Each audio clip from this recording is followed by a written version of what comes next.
घरोघरी मातीच्या चुली या मालिकेच्या आजच्या भागामध्ये आपल्याला बघायला मिळेल श्री व सौ स्पर्धेतली आता शेवटची फेरी चालू असते।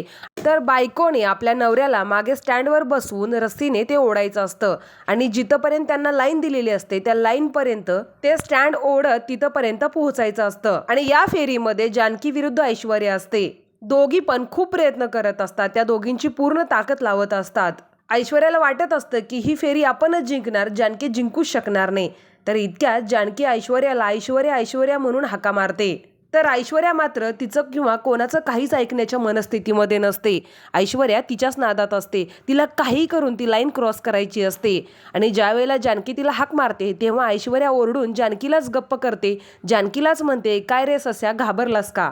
ही फेरी सुद्धा मीच जिंकणार, बघ मी लाईन पर्यंत पोहोचत आले। तर जानकी सुद्धा त्या लाईन पर्यंत पोहोचण्याचा पूर्ण प्रयत्न करत असते। सगळेजण जानकी आणि ऋषिकेशला प्रोत्साहन देत असतात। इतक्यात ऐश्वर्या ते स्टँड खेचत पळत जाऊन ती लाईन क्रॉस करते आणि जोरजोराने ओरडून हसत असते। ऐश्वर्या म्हणत असते, मीच जिंकले ही स्पर्धा, मीच जिंकले, टाळ्या वाजवा सगळ्यांनी, मीच जिंकले ही स्पर्धा।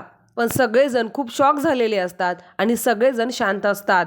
जज सुद्धा ऐश्वर्याकडे खूप आश्चर्याने बघत असतात। ऐश्वर्या मोठमोठ्याने टाळ्या वाजवत म्हणत असते, टाळ्या वाजवा सगळ्यांनी, मी जिंकले। आणि खूप तोऱ्याने ती जानकीला म्हणते, बघितलंस, नेहमी ऐश्वर्याच जिंकते, तुला सांगितलं होतं ना की ही स्पर्धा सुद्धा मीच जिंकणार।